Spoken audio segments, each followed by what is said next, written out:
Hey guys, good evening. અત્યારે યાર good evening એ કંઈ ના કહેવાય, પણ અત્યારે ખાલી એમને એમ કહેવાય. તો અત્યારે યાર 10 વાગી ગયા રાતના. તો હું આજે સવારે વ્લોગ ના બનાવી ગયો. એનું કારણ હતું એવું કે હું હાવ ડીમોટિવેટ થઈ ગયો. સાવ ડીમોટિવેટ. એક પર્સન્ટેજ એવું ન થયું કે હું આજે વ્લોગ બનાવું. એનું કારણ હતું કે ઘરના એકચ્યુઅલીમાં એમ કહેતા હતા કે વ્લોગના બારામાં થોડુંક બાંધણું થઈ ગયું કે વ્લોગ ઉતારીને શું થાય. અરે થાય કંઈ નહીં, પણ મારો શોખ છે તો હું બનાવું. એ બીજા નંબરની વાત છે, થાય કંઈ નહીં તો એ પણ હું જે કરું એ મને કરવાતા દઉં. હાઉ ડીમોટિવેટ ભાઈ, મતલબ હું તમને કહું, અત્યારે વ્લોગ બનાવવાનું મન નહોતું. મેં તો કે બનાવી નાખીએ, બાકી આપણી કન્સલ્ટન્સી વિખાઈ જાય એકચ્યુઅલીમાં આખી, અને એ મારો મેળ ના આવે. મેં તો કે બનાવી નાખીએ, જે રીતના બનાવીએ આપણે એ રીતના જ બનાવી નાખીએ. પણ આપણે સાચી ઘટના કહી દઈએ ભાઈ, ડાર્ક રિયાલિટી આપણે સામે જ છે. બધું જે છે એ પાછળ પ્લાસ્ટરના, પણ એ ડઝન્ટ મેટર, એ કંઈ મેટર નથી કરતું. અને મેં મોઢું નથી ધોયું એ કંઈ મેટર નથી કરતું.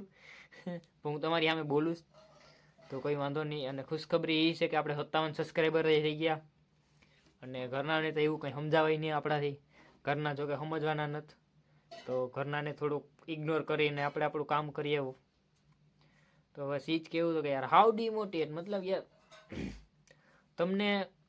તમે તમારું 100% બેસ્ટ આપતા હોય અને તમને ખાલી 1% ઓલું થઈ જાય ને કે ઓહો, ઘરનાએ આવું કહી દીધું કે હું બેસ્ટ નથી કરતો, હું કંઈ કામ નથી કરતો, કંઈ આડાવડું, કંઈ બીજું ફલાણું ઢીકણું પૂછડું. આપણે થોડુંક ફોન બહુ વધારે હોય આપણે, પણ માણાને લાગતું નથી કે ભાઈ તે ખાલી વ્લોગ બનાવ્યા રાખે, કંઈ કરતો નથી. તો આમ તો જો કે હાવ એવું થાય કે હું યાર હવે મારે તમને કેવું, એક તો તમે મારી ઓડિયન્સ છે, તમે મને સપોર્ટ કરો તો થેન્ક યુ. તમે મારો સપોર્ટ કરો, તમે સપોર્ટ કરો એના બદલે બહુ બધું થેન્ક યુ. એટલું નહીં પણ એટલું બધું થેન્ક યુ. તમને ભગવાન ઉંમર ના કરે, મારા બ્લોગ જોયા રાખો તમે. અને સારા બનાવું જ છું તો મને ખબર છે, અને તમે પણ કોમેન્ટમાં કીધો સારા બનતા જ હશે આપણા બ્લોગ. તો એવું પછી મને એમ થાય કે યાર આ મેં કંઈ અલગ રીતના કંઈ કરું કે ઘરના મને કહે કે યાર તું આવું કાં કરીશ. આવું એટલે હું, એટલે હાવ ઓલું કે ભાઈ, હાવ આપણે ઓલામાં કાઢી નાખ્યા કે હાવ ઓલું શું કહેવાય, રખડેલું ઘેરે પડ્યો રહી ને આમ ને તેમ ને. તો કંઈ વાંધો નહીં, હવે બીજું તો કંઈ ઘરના છે, હું કેવું હું એની સામે બોલવું હું, એટલે જ ને.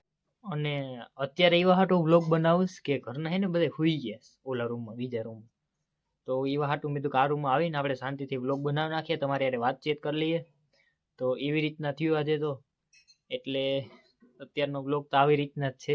પણ સારું, તમને પસંદ જ આવ્યો હોય તો લાઈક અને સબસ્ક્રાઈબ કરીને જાજો પ્લીઝ.